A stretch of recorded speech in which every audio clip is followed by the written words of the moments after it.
नमस्कार दोस्तों, मैं हूं अनूप श्रीवास्तव और आप देख रहे हैं यूपी न्यूज़। दोस्तों, यूपी का चुनाव खत्म हो गया है, विधानसभा का चुनाव खत्म हो गया है और सारी पार्टियां अपनी मीमांसा करने में जुट गई हैं और उन्होंने आखिरकार कर भी लिया है कि किसकी कहाँ कमी रह गई और बीजेपी की जीत के मायने क्या हैं। आपको याद हो, इलेक्शन से पहले मैंने आपको एक इंटरव्यू दिखाया था बाबू सिंह कुशवाहा का। बाबू सिंह कुशवाहा ने एक बनाया था, मंच बनाया था और वो ओवैसी के साथ मिलकर चुनाव लड़े थे। हालांकि चुनाव में उनको बहुत ज़्यादा सफलता नहीं मिली और उस चुनाव का नतीजे पर इनका क्या कहना है, क्या सुनना है।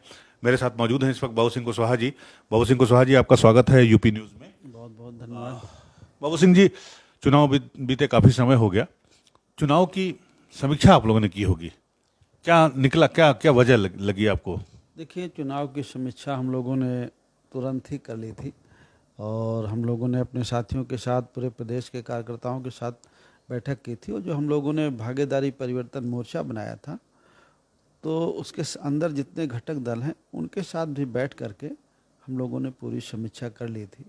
देखिए, ये चुनाव दो ध्रुवों में बट गया, एक तरफ बीजेपी और एक तरफ बीजेपी के विरोधी, सपा अलायंस और बीजेपी अलायंस। इन दो ध्रुवों में बट करके बड़ी बड़ी पार्टी रही, कांग्रेस है, बीएसपी है, हमारा भेल है, सब धराशाही हो गए। तो ध्रुवीकरण हो गया एक तरह से। लेकिन हम उस रिजल्ट से हताश और निराश नहीं हैं। हम लोग अपनी तैयारी मार्च से ही शुरू कर दिए हैं और आगे नगर निगम और नगर पालिका के चुनाव हैं, उसमें हम पूरी तैयारी के साथ लगे हुए हैं। और मध्य प्रदेश के साथ जो और राज्यों का चुनाव होने वाला है विधानसभा का, उसमें भी हमारी पार्टी मजबूती के साथ लड़ेगी। हम मध्य प्रदेश में पिछली बार भी लड़े थे 40-45 सीटें।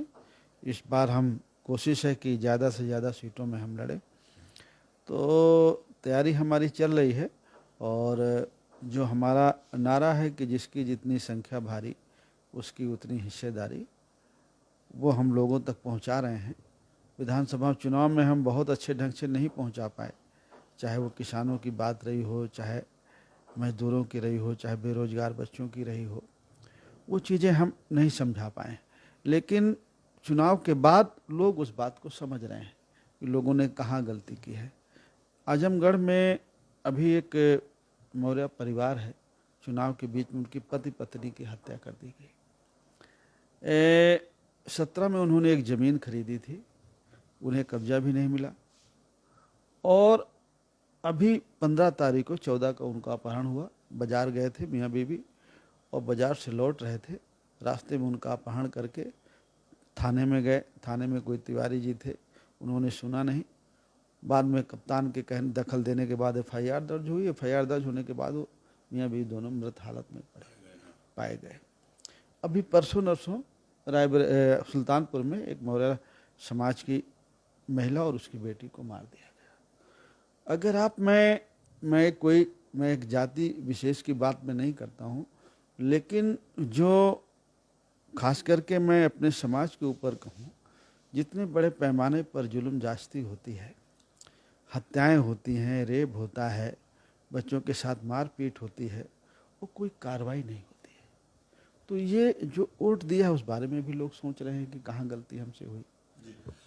अगर मैं आपसे कहूँ, सबका एनालिसिस था, चाहे वो चुनावी पंडित हों या पत्रकार हों या किसी भी, कि बीजेपी की 100 से ज़्यादा सीटें कम हो रही हैं। सबका एक अनुमान था, यहाँ तक कि बीजेपी के धुर समर्थकों को भी इस जो विजय हासिल हुई है बीजेपी को, इसकी उम्मीद नहीं थी। तो ये बदलाव, ये मतलब अचानक से कैसे आपको लगा, कि जबकि ये लग रहा था कि अखिलेश इस बार काफ़ी मजबूती से चुनाव लड़ रहे हैं? देखिए, बीजेपी तो कुछ कम जीती, लेकिन बीजेपी और कम जीतती। बीजेपी गवर्नमेंट नहीं बना पाती, लेकिन बीजेपी की जीतने का कारण है समाजवादी पार्टी। और जब जब समाजवादी पार्टी लड़ाई में रहेगी, मेरा ऐसा मानना है कि भारतीय जनता पार्टी जीतेगी। देखिए, मैं अगर ये कहूँ आपसे कि कोई तीसरा दल लड़ाई में होता, कोई अगर तीसरा दल लड़ाई में होता तो ये दोनों हार जाते, तीसरे दल जीत जाता। जो लोग समाजवादी पार्टी को देखे हैं, उनकी सरकार को देखे हैं, तो वो बीजेपी को नहीं देना चाहते थे, लेकिन वो इस चुने कि इससे अच्छा तो फिर उसी को दे दो। जो लोग बीजेपी को देख के नहीं पसंद कर रहे थे, जैसे बीजेपी में रिजर्वेशन ख़त्म हुआ, बैकवर्ड शेड्यूल कास्ट के साथ और अन्याय अत्याचार हुआ, वो समाजवादी पार्टी को वोट दिए तो उनका भी वोट बढ़ा। लेकिन इस सोच के आदमी ज़्यादा थे कि इनसे तो बेहतर वही है। इसलिए जैसे मैं आपको एक विधानसभा की घटना बताऊं, आपने सुना होगा उसको, कि बीजेपी के उप मुख्यमंत्री ने एक बात कही कि भाई आप सफाई से लेके थोड़ी बनाए हैं आप। वो सेंटेंस उनका गलत था, लेकिन उसके जवाब में जो नेता प्रतिपक्ष ने बोला कि क्या तुम अपने बाप के पैसा लेके बनाते हो, और उसको डांटा। ये बात पूरे चुनाव जब तक वो राजनीति में रहेगी उनका पीछा नहीं छोड़ेगी। हाँ, आप जब विधानसभा में वो मुख्यमंत्री के साथ ऐसे डांट रहे हैं और धमका रहे हैं, उसको व्यवहार कर रहे हैं, तो लोगों का उस दिन के बाद से लोगों की प्रतिक्रिया थी कि हमारा फैसला सही था। लोगों ने कहा हमने सही किया कि वोट नहीं दिया समाजवादी पार्टी को। और मुझे तो नहीं लगता कि एक आध चुनाव में पीछा बात उनका छोड़ेगी। और ये तो चुनाव में आने लगा था कि रुक जाओ अभी हमारी सरकार बनती है, देख लेंगे।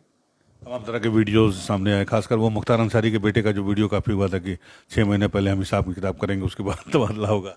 नहीं, उनके बेटे का समस्या नहीं है, चलो उनका एक अलग है। बाकी तो गांव गांव घर घर थे ना, कोई एक जगह की बात थोड़ी।